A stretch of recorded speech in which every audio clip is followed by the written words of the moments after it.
బ్రహ్మ విష్ణు మహేశ్వర ఫేకా? రామాయణం, మహాభారతం, భగవద్గీత ఇవన్నీ fiction stories అని create చేసినవని అందరూ అంటుంటారు. నిజమే, ఇవన్నీ మైథాలజీస్. నిజమేమిటంటే వాటిల్లో ఉన్నదే మన అసలు చరిత్ర.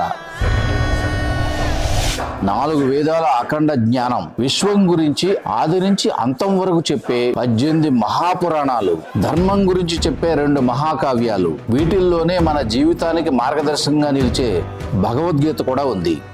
మార్గదర్శ జీవించే విధానం, తప్పు ఒప్పు, నీతి న్యాయం, ధర్మం అధర్మం, కర్మ. మరి ఇంతటి అద్భుత చరిత్ర ఉన్న మన పురాణాలు, మన దేవుళ్ళు ఎందుకు ఫేక్ అని పిలువబడుతున్నారు? 1784 విలియం జోన్స్, ఈయన ఫిలలాజిస్ట్, మన గ్రంథాలని ఇంగ్లీష్ లోకి ట్రాన్స్లేట్ చేశాడు. పవిత్రమైన కథలను ఇంగ్లీష్ వాళ్ళు మైథాలజీ అని పిలిచేవారు. అంటే ఫేక్ అని కాదు కదా మరి? కాలం గడిచే కొద్దీ మైథాలజీకి మీనింగే మారిపోయింది. 7,34,000 గురుకులాలు ఉన్న దేశం ఇది. మన చరిత్రను నేర్పించే గురుకులాలు అవి. 1835లో థామస్ మెకాలీ అనే బ్రిటిష్ జనరల్ వెస్టర్న్ ఎడ్యుకేషన్ ని మన దేశానికి ఇంట్రడ్యూస్ చేశాడు. ఇంగ్లీష్ లాంగ్వేజ్ కి ఇంపార్టెన్స్ ఇచ్చాడు. ఈయనే మన దేశ విద్యా వ్యవస్థని నాశనం చేశాడు. మరి మన సాంప్రదాయ విద్య? గురుకులాలు నెమ్మదిగా తగ్గిపోయాయి. మనకు తెలిసింది కొంచెమే. బ్రిటిష్ టైంలో ఇంకా ఏమేం జరిగాయి?